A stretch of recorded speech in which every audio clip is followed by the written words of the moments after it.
Good afternoon everyone.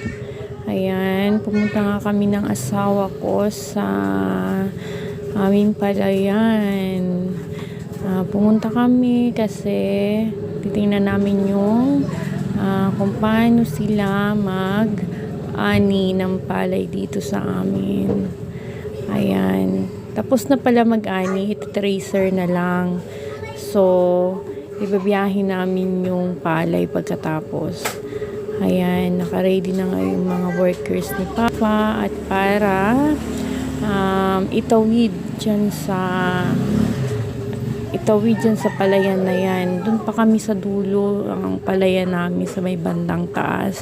So tatawid pa dyan mula doon sa may punong kahoy na yun sa dulo. Tatawid kami dyan, tatawid yung mga workers para itawid yung palay na ibabiyahe. So napakahirap para sa mga workers kasi sobrang layo. Talagang tatawirin pa nila yung palayan. Ayan, ang ganda ng panahon, tamang-tama sa pag-harvest ng mga palay ng mga katabi namin palayan dito. Magandang mag-harvest ngayon at sobrang init. Ayan, nakikita nyo nga talagang napakakalmado ng panahon. Sobrang init talaga. Ayan, hinog na yung mga palayan ready na para i-harvest. Ngayon nga yung harvest namin at pagkatapos ibabiyahin namin. Kasi pareho lang naman kapag ipapabilad yung palay, magastos rin. So, magtitira na lang kami ng aming konsumo para sa aming pang-araw-araw na gamit sa bahay na bigas. Ayan, magtitira na lang kami ng konsumo. Yung iba ay ibabiyahin namin para maging 7 workers yung para maging pera kinuha ni Papa kasi sobrang dami ng palay. Ayan, talagang hindi kaya mga workers mula dun sa dulo. Sa pinakadulo. Buti ang nakuha ni Papa ang mga workers ay talagang masisipag at mga sanay na sa hindi ko alam kung ilan sako yung sa palayan. Talagang sanay na sila. Yan, bawat anihan talagang sila na yung kinukuha ng Papa ko na mga workers, instant workers na yan. Ayan, buhat-buhat na nila yung yung mga palay mula doon sa aming palayan. Paisa-isa nilang tinatawid sa aming palayan. Napakahirap man pero talagang as in ang trabaho nila ay napakahirap. Pero dyan sila nabubuhay at magandang trabaho naman. Ayan, sa sobrang init ng panahon, kung mahina yung pangangatawan mo ay talagang di mo kakayanin yung init ng panahon ngayon. Napakainit. Ayan, marami silang workers na tumatawid mula pa dun sa pinakadulo. Ayan, katatapos lang nila mag-tracer. So, si Papa naman yung nagsasako ng mga palay. Ayan. Itong palayan namin na ito ay mula sa aming pamilya Cancela. So, sa pamilya Cancela yan. Di naman to sa amin. Kami lang yung nagtanim sa family Cancela yan. Ayan, kasi kami yung nandito sa lugar namin, so kami yung ng palayan at nag-share na lang o binibigyan na lang ni Mama yan talagang may-ari ng palayan na kapatid din ni Mama ko. Yan, napakalawak nung aming palayan dyan. Ayan, sa mama ko, sa part ng mama ko. Ayan, naalala ko pa nung buhay pa yung lolo ko, talagang sobrang sipag. Alam kong marami nakakakilala sa lolo ko na si Rafael Cancela at Angelina Cancela na sobrang ang sisipag nung panahon nila. Naalala ko si lolo ko nung maliit pa ako ay umaga pa lang ay nandyan na agad sa palayan namin.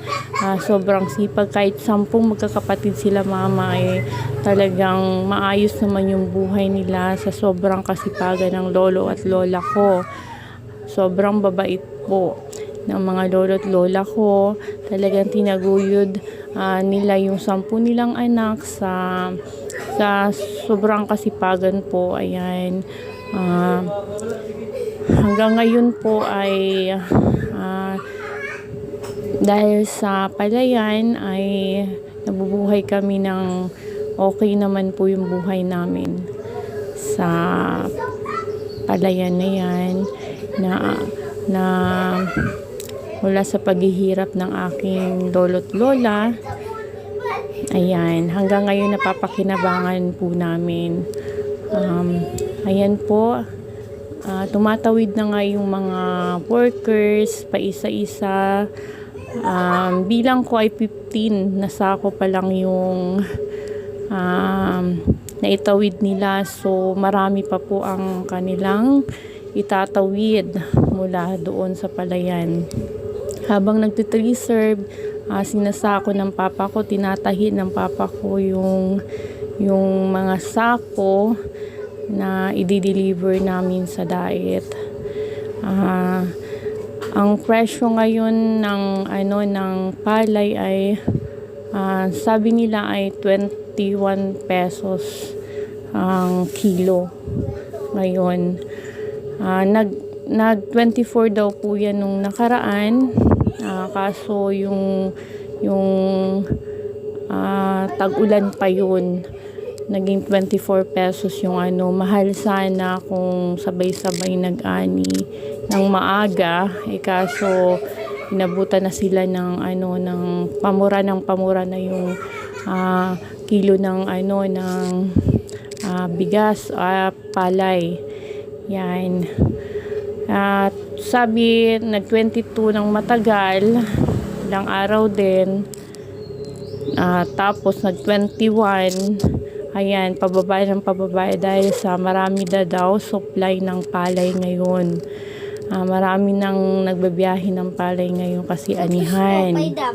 Sinama ko yung asawa ko ngayon sa pagpunta ko dito kasi para makita niya kung paano mag-ani ng palay dito yung aming mga workers. Kasama si Papa kung gaano kahirap magbuhat ng mga palay na yan mula doon sa dulo ng paisa-isa sa sikat ng araw. Talagang napakahirap. Ayan, sa hirap ng buhay dito sa aming probinsya, mahirap pag walang trabaho.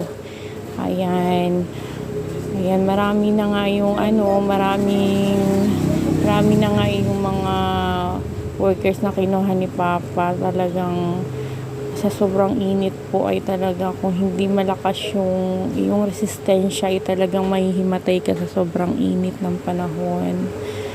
Ayan, kami ng asawa ko ay naghihintay sa tabing kalsada kasi mapresko yung hangin dyan. Ayan, napaka-presko ng hangin sa may tabi ng kalsada. Yung kabila naman na kalsada ay hindi pa naaani at medyo hilaw pa, kaya hindi makakasabay dun sa unang ani sa kabilang kalsada. So, ayan, siguro mga 1 linggo pa bago anihin yung sa kabilang kalsada. Hindi sabay-sabay yung kanyang paghinog. Kaya yan. Ang sarap dito sa may palayan kasi sobrang presko ng hangin. Kaya dito kami tumambay sa may kalsada. Mainit man siya pero may hangin naman kasi open area. Ayan, hinihintay namin na matapos yan yung pagbuhat ng mga palay. Ayan. Yan yung pamana ng aming lolo't lola sa kanyang mga anak. Ayan. Sobrang sipag ng aking mga lolo't lola. Ayan. So, naging maganda naman yung buhay ng kanyang mga anak. Kanyang 10 anak. Ayan. Gihintay nga kami ng asawa ko dito sa tabing kalsada. At napakainit. Ayan. Tinitingnan niya yung mga palayan na hindi pa sabay-sabay nag-aani. Dito sa kabila, may inani na nila, oh. Kikita naman na inani na. Dito sa kabila. Sa kabila ay may inaani pa. Kaya sabay-sabay daw pala dito pag mag-aanihan. Ayan. Kaya yung palayan namin nandun pa sa may pinakadulo ng na talagang tatawid ka pa. At dyan din yung aming babuyan. Kaya pag ibebenta namin yung baboy, ay itatawid pa yung baboy mula doon sa babuyan papuntang kalsada. Ayan, napakaliwalas ng panahon, oh. Blue yung paligid. At makikita mong napakaganda dito sa may palayan. Ayan. Ayan. Napakaganda. Sobrang. Sa kabila merong nag-aani ng palay. Ayan. Hindi pa pinapakita sa Ayan. Nag-aani pa sila. Family cancela din yan.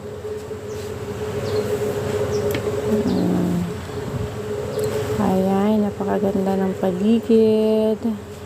Ang ganda ng panahon at napaka-aliwalas dito sa may palayan. Ayan, nagbubuhat na nga ng paisa-isa yung mga workers. Ayan, makikita nyo kung gaano kahirap yung pagpasan ng isang sakong palay. Balik-balik at talagang grabing pawis mo. Ayan, balik-balik sa palayan namin. Ayan, tatawid ka sa isang makipot na daan. Ayan. Paano pala kung maulan? Yung ganyan, mahirap yung maulan ng panahon tapos mag-aani ka, talagang mababasa yung palay. So, tutubuan yung palay. So, mas maganda mag-ani pag ganitong panahon na mainit. Ayan. Magbibilad kami ng ilang napakagandang mag-ani ngayong mainit, ngayong tag-init kasi talagang tuyong-tuyo yung palay, magandang ibiyahe. Ayan. Magmumura pa daw kasi yung palay ngayon. Ngayon ay 21 daw, tapos magto-20 pababa pa daw po, at maraming supply nung nagbibili ng palay sa daet. So dapat lahat na mag-aani ay dapat mag-ani na kung hinog na yung palay, kasi magmumura pa daw po yung bintahan ng palay dito sa aming lugar, dito sa Camino Norte.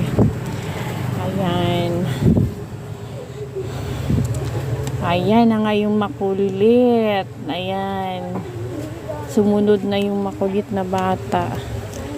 Ayan, tumatawid na papunta dito sa kalsada. Talaga, tapos na yata yung pag-ani at paglagay sa sako tapos na yung pag-tracer at nilagay na sa sako, nakatahi na, at hinihintay namin yung jeep na kukuha ng aming palay na ipabiyahe. Ayan, kukuha kami ng jeep at kailangan ka pang mag-rent ng jeep kasi wala namang kaming sasakyan na para sakayan ng palay. So, nag-rent kami. 50 pesos yung bayad sa bawat isang sako. So, 50 pesos. So, ayan. Ayan nga yung asawa ko. Ayan, napakasarap ng upo at sobrang presko dyan. Sa kanyang kinauupuan. Ayan, tinitingnan niya lang yung palayan. Ngayon niya lang naranasan yung mga ganyang bagay na wala sa kanila. Ayan, kaya tuwang-tuwa siya pag sinasama ko siya sa kung saan-saan at ngayon niya lang niya naranasan dito sa Pilipinas. Ayan. Habang hinihintay naming matapos na dito nga kami nakatambay sa tabing kalsada. May isa pa kaming palayan dun sa kabila na hindi pa naaani kasi hilaw pa. Sabi ng papa ko next week pa daw aanihin lahat at sabay-sabay na rin. Sabi naman nung bibili ng palay, dapat daw ay deliver na din kasi talagang kasing bababa na yung bilihan ng palay ngayon. At mahirap pati na magpaani ng maulan. Kasi pareho lang naman kung ibenta na lang. Pareho lang naman sa ibibilad, gagastos ka rin ng malaki. So, binenta na lang ng mama ko at papa ko yung aming palay para maging pera na siya. Ayun. Ayan, sobrang enjoy nga. Naghaharutan pa yung dalawa sa tricycle. Ayan. Habang hinihintay namin yung mga workers ay si mama nasa kabila pa sa kabila pa sa may palayan ay hinihintay na matapos doon. Ayan, napakainit sobra pero enjoy naman yung asawa ko sa panunood niya. Ayan, talagang nag-iisip siya na kapag okay na ang lahat ay gusto niya may palayan siya na malaking palayan. Magandang business daw, sabi ng asawa ko.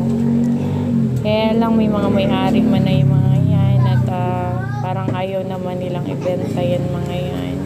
So, ayun.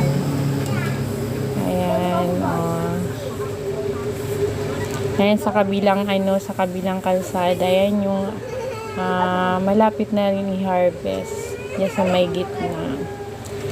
Ang ganda ng tubo ng palay ngayon. Ayan, ang sarap tingnan pag ganyang pinaghirapan ng magulang mo. Ayan na pala yung jeep na aming hinihintay. Nakukuha sa aming palay. Ayan, nag-aabang na sila. At ikakarga na sa jeep yung aming mga palay na inani. Diretso na sa daet yan. Nirent namin ng sabi yun nga 50 pesos yung bayad sa isang sako ng palay. Yan, hindi ko alam kung ilang sako yan. Kasi tinatawid pa na yung mga workers. Yung mga hinahakot nila. Ayan, kinakarga na nga ng driver at ng konduktor yung aming mga palay. Ayan, diretso na kami sa dait niyan. Ayan. Talagang sobrang siksik yung pakatahi ng aking papa. Ayan. Nandun sa kabila may nag-aani na rin. Dapat ay samantalahin yung init ng panahon para mag-ani at ang mga palay ngayon ay talagang pababa na. Ayan talagang todo hakot na sila sa sobrang init talaga. Kailangan ng matapos agad at pagod na sila. Talagang sobrang init daw. Katanghalian niya ng alauna ng alas 12. Nagsimula yata sila ng maaga pa. Hanggang alauna ng hapon. Ayan, katatapos lang. Ayan, siguro naman patapos na yan. Ayan, dito na kami naghintay ng ng asawa ko dito sa tabing kalsada para ako makablog pa ako. Ayan, ayan, may nag-aani nga sa kabila, sa family cancela din yan. Ayan, nag-aani din sila. Ganyan pala mag-aani. Hindi ko rin naranasan yun. Naranasan ko lang nung bata pa ako, yung tanda ko nun, yung sinasama ako ng papa ko sa palayan. Yung may yung may tubig pa yung pinapakuha kami ng mga, tuwang-tuwa ako noon ng time na yun, na tuwang-tuwa ako pag nakakakuha ako ng shell, ng kuhol sa palayan na tiniipon namin. Tinatapon ko lang. Natutuwa din ako pag nakakakita ako ng ng yung itlog ng kuhol, color pink, ang ganda, at kumpul-kumpul sa mga palay. Ayan, sa kabila sana pag-ani namin dun sa kabila ay mainit kasi ang hirap pag maulan at nababasa yung di ko alam kung mababa din yung quality kapag naulanan yung palay, kasi pag ang palay na ulan ay tumutubo na yung mga palay, lalo't pag nagkakataon na may bagyo tapos mag-aani ka, talagang halos wala ka ng anihin kasi nasira na ng bagyo. Naranasan namin yun nung panahon na mag-aani kami. Nakakataon pag maganda pag ganyang summer. Pero pag tag-ulan na mag-aani ka ay napakahirap. Nakikita ko sa papa ko na napakahirap kasi tinutubuan yung palay namin ng tumutubo na yung palay. Tapos pag binibilad namin ay parang iba na yung amoy, pangit ng saingin. Kasi naiba yung kulay, naiba yung amoy ng palay. Pag ganyang tinutubuan na yun. Tapos halos hindi mo maibilad yung palay kasi sobrang grabe yung ulan. Halos straight na isang buwan na maulan. So anong gagawin dun sa palay? Talagang hahayaan mo na lang na tumubo.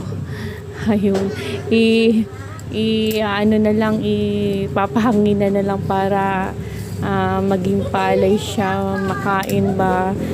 Ayun, talagang mahirap din sa isang buhay magsasaka yung gano'n na abutan ng bagyo o tag-ulan. Ayan, nakikita nyo nga sa kabila yung busy yung 3 workers sa kabila. Ayan, nag-aani sila ng palay dun sa kabila. Ayan, ganyan yung trabaho ng isang magsasaka. Nasa initan talaga, nakabilad sa araw. Kaya talagang ang trabahong pagiging magsasaka ay isang napakahirap na trabaho din. Talaga dugot pawis yung trabahong ganyan. Sobrang hirap din. Pero pasalamat tayo sa ating mga magsasaka at ayan, marami tayong bigas. Ayan. Ganda pa rin yung panahon. Ayan, patapos na nga yung mga magsasaka. Ayan, sa kabila patapos na mag-ani. At patapos na rin yung aming workers. Na nga tinatawid na nila yung mga last na palay. Ayan, malapit na rin matapos. Ayan, naghihintay na nga si mama ko at yung anak ko at sasama rin si mama sa ah, sa pag-deliver ng palay ngayon. Ayan. Ayan, yung mga anak ko ay iwan at may mga pasok. Itong bunso ko yung walang magbabantay, kaya kasama namin sa pag-deliver ng palay. Ayan. Yung asawa ko ay talagang sinama ko para makita niya yung kung paano pag-ani ng palay at pag-deliver ng palay sa para alam niya na kung ano mga gagawin kung sakaling anong gusto niyang business po dito sa pagdating ng panahon. Ayan. Kinakarga na nga ng konduktor at ang driver yung mga palay na ibebenta sa daet. Ayan. Napakahirap pag wala kang sariling sasakyan na mag-deliver ng ganyan at magre-rent ka pa. Ayan, ang ganda nga, oh. Ang daming mga kasi mga hinog na nga yung mga palay dito. So ang daming mga ibon na palipad-lipad para tokain yung mga palay na nasa mga hinog na palay. Ayan, kaya busog na busog yung mga ibon na yan. Kaya si Papa nadala ng tirador pag napunta dyan, pag ganyang mag-harvest na, kasi marami talaga mga ibon sa palayan. Ayan, malapit na matapos. Ilang sako na lang at makakalarga na kami. Ayan, pabilis na pabilis. Ayan, habang tinatawid nila ng paisa-isa yung aming palay na i-deliver sa daet. Ayan. Ayan, yun sa kabila, yan yung aanihin namin next week. Ayan, dyan sa kabilang yan na yung green pa, kaya hindi pa pwedeng i-harvest. Yan sa may gitna. Yan, hindi yan sa amin sa may yan na green pa. Yung sa may gitna sa amin yan. So, ayan. Sa kapatid niya ng mama ko. So, kami lang yung kami lang yung nagtanim dyan. So, kapag anihan ay yun, binibigyan namin ng share yung kapatid ng mama ko. Ayan. Ayan, malapit na nga matapos. Puno na yung jeep at meron pang lalagay sa taas. Ayan, di ko alam kung ilan yan. Hirap na hirap yung driver at ang conductor sa paghakot din sa kanilang jeep. Sa pag-akyat ng mga palay, talagang hirap na hirap yung conductor at driver. Ayan, dun kami sa unahan sasakay. At si mama ko dyan sa likod. Ayan, dalawa na lang. Ay, meron pa pala. Ayan pa. Hindi pa pala tapos. Ayan. Oh. At may tinatawid pang dagdag. Ayan, malapit nang matapos yan at lalarga na kami papuntang daet. Ayan, malapit nang matapos. Ayan, naakyat na nga nila sa bubong yung iba at puno na dun sa jeep. Ayan. Punong-puno na ang jeep. Ayan. Ayan, bawat anihan namin kada 3 months. Kada 3 months yung pag-ani. Ayan, talagang gagastos ka naman sa una, sa mga workers mo, sa mga abuno, fertilizer. Talagang meron namang libre na galing sa munisipyo na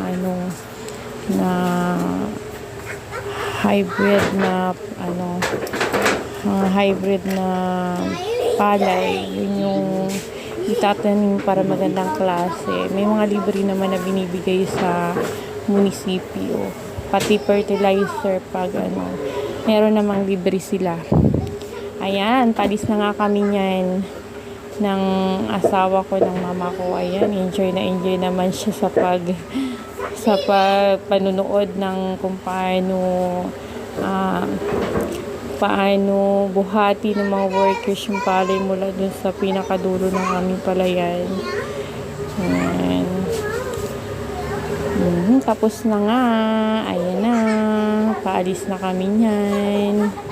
Ayan, punong-puno na nga ang jeep na namin, ibabiyahe namin. Ayan, thank you sa driver. Ayan, dito na nga kami niyan sa Daet. Dito namin diniliver yung aming palay.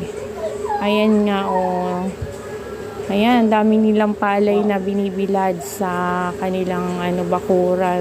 Sobrang daming palay. Napakagandang business. Ayan, ang ganda. Sobrang init. Dito kami sa madilim na lugar.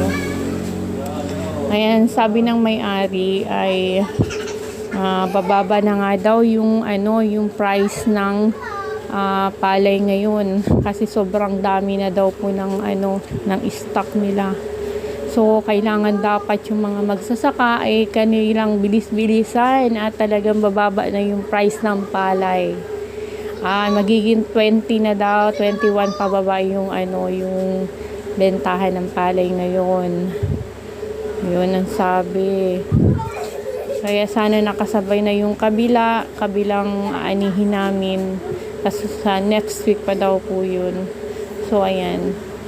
Ang dami nilang binilad na palay sa kanilang bakuran. No? Kitang-kita naman sa ayan. Kinikilo na nga yun ng namin palay. Kinikilo na ng kung magkano po lahat yan. Nakatanda-tanda ako yan. Si papa ko. Yan yung trabaho mulat-mula. Ganyan yung trabaho ng papa ko mulat-mula. Maging magsasaka talaga. Diyan kami din nabuhay sa pagiging magsasaka ng papa ko. Ayan, sobrang sipag ng papa ko. Mula sa lolo't lola ko, si papa, sobrang sisipag niya. Thank you for watching, guys. Thank you. Hanggang dito na lang ang aking video. More follows po. Thank you so much sa mga nagsusupport sa akin. Ayan, si mama, ayan, naghihintay na at pinapaypayan ng kanyang apo. Hinihintay na. At salamat sa blessing. Thank you, Lord, sa blessing. Sa sobrang hirap ng panahon ngayon, ayan, may blessing na natanggap namin ngayon. Thank you so much, Lord. Thank you for all the blessings na accept namin ngayon. Ayan, patapos na rin naman yan. Ayan, thank you so much. Ayan na yun, ang daming mga ibon, busog na. Ayan, hinihintay na lang namin na matapos at kakain na rin kami at gutom na kami. Alauna na yan ng hapon. Ayan, enjoy yung dalawa naglalambingan. Ayan, yung magama. Thank you sa blessing. Bye-bye.